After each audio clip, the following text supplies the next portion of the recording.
Expected points, clean sheet odds, and who is the best captain. This video has got all of the information you need to know ahead of game week 14.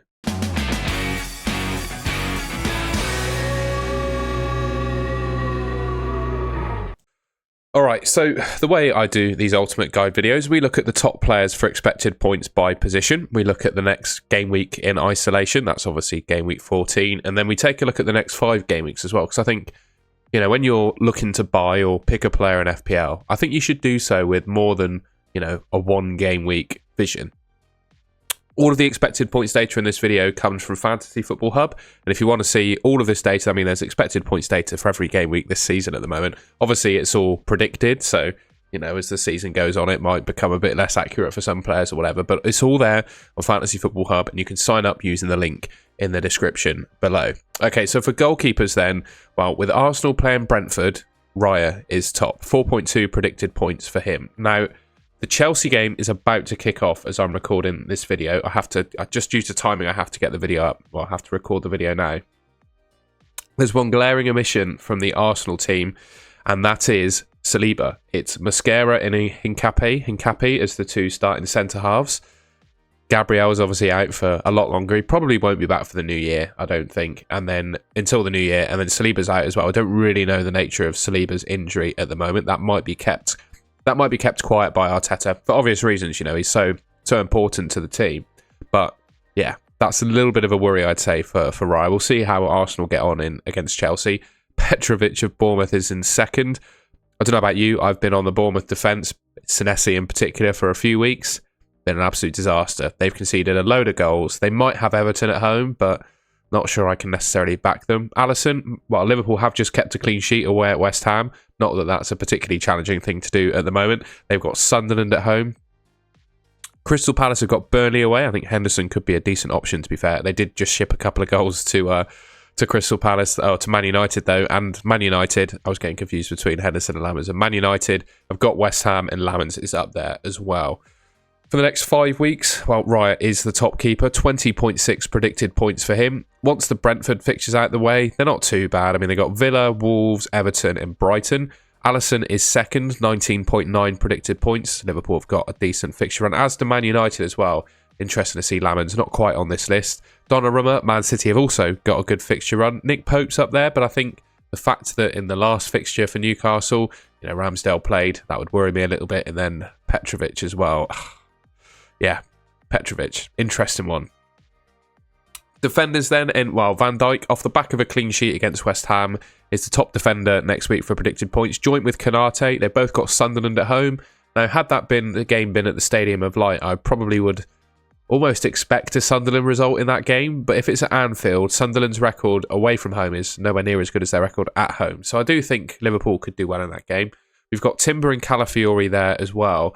The only thing is, it's not a point that really counts for goalkeepers, so I didn't bring it up. You're not going to see much goalkeeper rotation. But I do think, you know, with the deadline being Tuesday, there's going to be some rotation in these teams.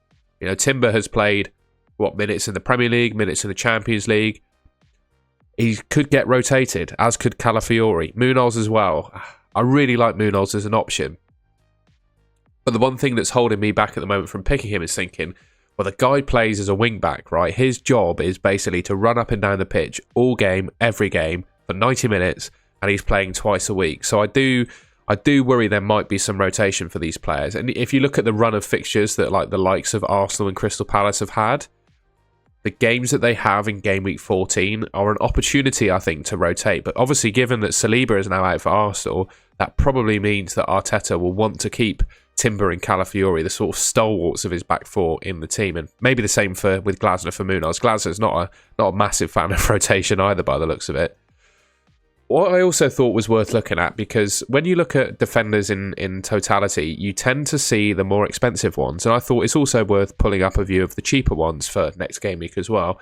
So I did a filter of, 5.1 million and below I did, because I think there's a couple players, O'Reilly and Gahey in the main, that deserve to be counted, I think, as cheaper defenders. O'Reilly's a really interesting option. I think one of the best defenders in the league from an attacking point of view, but it's just whether you actually back the Man City defence. He's obviously not going to get many DEFCON, and also Is he going to play midweek? I just feel there's going to be a rotation problem this week with the games that some of the teams have. We got Gahey in second, Milo Savilevic in third, another Bournemouth defender. Richards and Mitchell round off the cheap defenders. For the next 5 weeks then, well, Timber is the top defender, and that makes me quite glad that I brought him in ahead of game week 13. It's just the question of minutes again, isn't it, really? Brentford, so Chelsea, Brentford and Villa in the space of a week. Could there be some rotation there? That's the only... Sorry, I hit my mic because I was thinking then. That's the only sort of, potential issue you could have there. Virgil van Dijk is in second. I think Liverpool, are they going to refine form? I don't know, to be honest, with Liverpool. Although they are going to keep the odd clean sheet, I think. And Van Dijk is still one of the leading defenders in the game for defensive contributions. O'Reilly, we spoke about him, I think one of the leading defenders in the game in terms of potential attacking returns. Interesting to see in Game Week 16, he's got lower expected points. Because I think it could be higher. Some of the expected points are ridiculous for him in coming game weeks. Konate's up there as well, obviously alongside Van Dijk. I just think Van Dijk's worth the extra money. I know he hasn't scored from a set piece yet, but Van Dijk is the main Liverpool threat from a set piece, and he's also better for DEFCON. And then you've got Calafiori there as well. I just wanted to quickly talk about the FPL Cartel, a little exclusive group that I've started with my good mate FPL Tom. Within the Cartel, there's an exclusive Discord with lots of like-minded FPL players, including myself and FPL Tom. We're in there all the time to give you advice on your FPL teams, which I think will be particularly useful given the quick turnaround we've got until Game Week 14 this week. We're also going to do an exclusive, we are doing an exclusive weekly podcast to Cartel members only. So if you know FPL Tom, if you know me, like our content, want to see us work together on a podcast, consider signing up to the FPL Cartel and to hopefully make the decision a little bit easier for you. We're giving you a 30-day free trial as well. So if you don't like it, you can just cancel. But we're hoping you stick around after the trial. But yeah, there's a link in the description to sign up for your 30-day free trial to the Cartel. Okay, moving on to midfielders then. And, well, it's an interesting one with Salah, isn't it? He didn't start in Game Week 13. I must say, I'm not massively surprised that he didn't start in Game Week 13, to be honest. I always felt that Arne Slot, either to keep his job or try and turn a result out of this Liverpool team, needed to make a big decision in terms of, I think, leaving a player out of the starting lineup. And, well, Salah didn't play against West Ham. Probably does play against Sunderland at home then, and as a result of not playing this weekend, and I think he's looking pretty good for expected points, as is Saka, who I think should do pretty well against Brentford. Bruno Fernandes, a couple of assists for him against Crystal Palace.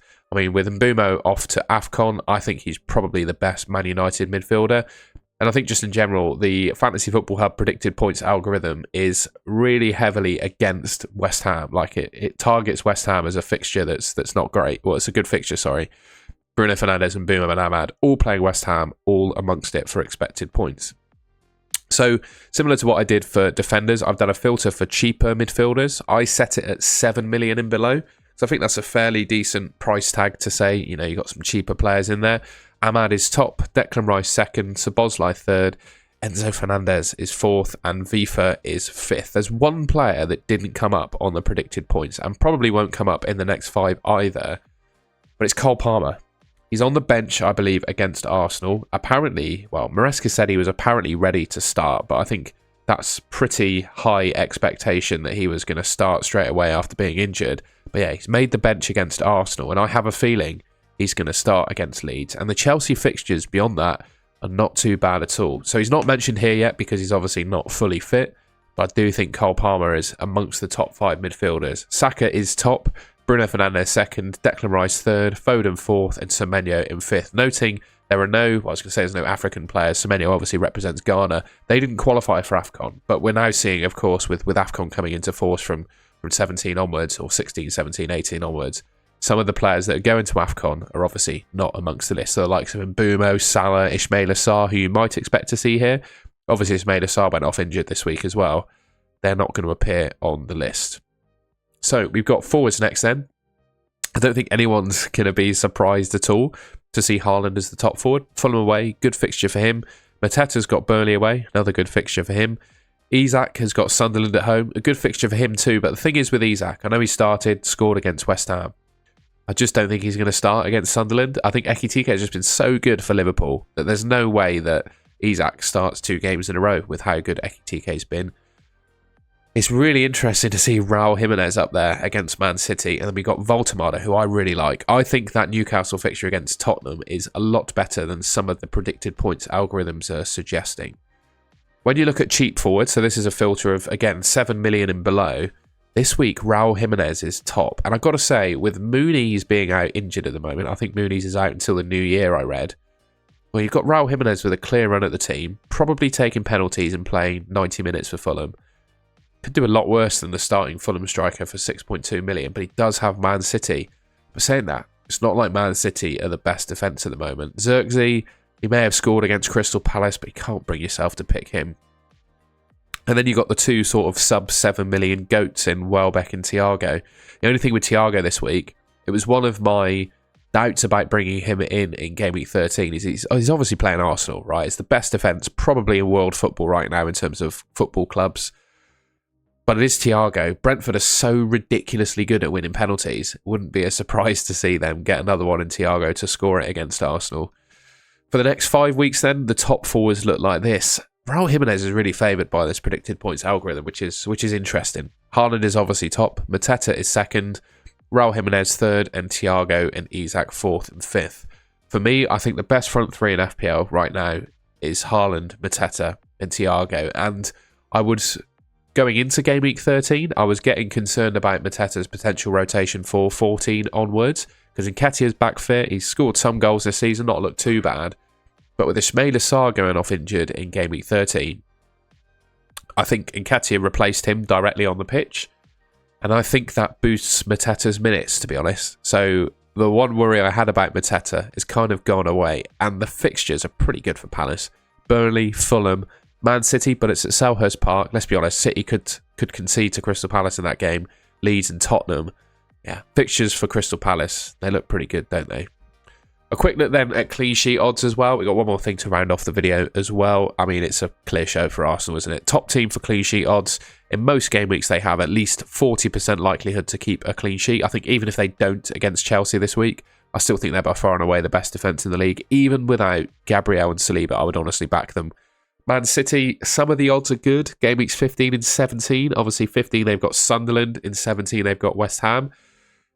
But I worry about them conceding. They just ship goals, don't they, Man City? That's just what they do. Liverpool, they've obviously kept a clean sheet against West Ham, but I don't think that game is too much of a yardstick. Newcastle, a bit inconsistent. Well, very inconsistent this season away from home. But at home, I'd back them to keep a clean sheet against anyone.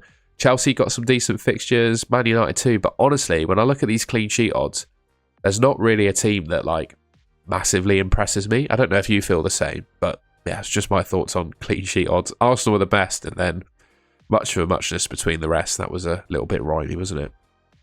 And then finally, we've got some top expected points from Solio. Now, the top player in Game Week 14 for predicted points, according to Solio, is actually Bruno Fernandes, which is really interesting. Saka is second, and then Haaland is actually third. So if you go by purely expected points algorithm, Bruno Fernandes playing West Ham is a better captain apparently than Haaland playing Fulham. Can I bring myself to captain Bruno Fernandes over Haaland in Game Week 14? I'm not sure I can, but it is there in terms of predicted points. There's a couple of other players that appear on this list as well, so this is just top over the next 5 weeks. Cunha and Palmer, really. If Cunha is back fit for Game Week 14, which I think Amorim might tell us, he's not fit for 13, of course, didn't feature at all against Palace.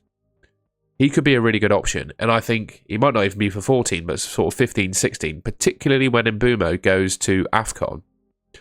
I do think Cunha could be quite a good option for Man United, and obviously Cole Palmer is back for Chelsea now. He's going to be a good option too, and I just think in Cunha and Palmer, I'm hoping this is the case that they do well, because I just think the game could benefit from more pickable options. The pool of players you can pick from in FPL at the moment, I think, is tiny. Pretty much everyone knows the best players in every position. And if you go differential, you're probably putting yourself at a disadvantage because you're picking a player that's not as good as the ones that are highly owned. So if Cunha and Palmer can do well, I think that makes the game quite interesting. But I just thought it was also interesting to see Haaland not being the top player for predicted points for 14. And it's actually, according to Solio at least, Bruno Fernandes. And if you want to see more of this data from Solio, the clean sheet odds earlier came from them as well. There's a link to sign up or join Solio in the description as well. All right, well, that's the end of the video. I hope you enjoyed that and found it useful. If you did, please leave me a like rating. Let me know what your plans are for Game Week 14, and I'll be back tomorrow with talking about my plans. So I'm going to do a transfer plans video this evening, tomorrow evening, with a plan to obviously deadline stream Tuesday afternoon. It's all pretty quick, isn't it? So yeah, this week we did the Saturday upload. You'll get this video, and then we'll do a transfer plans. And on the cartel, we'll do a podcast Tuesday morning. So yeah, we should have all bases covered for next week and give you all the help you can get.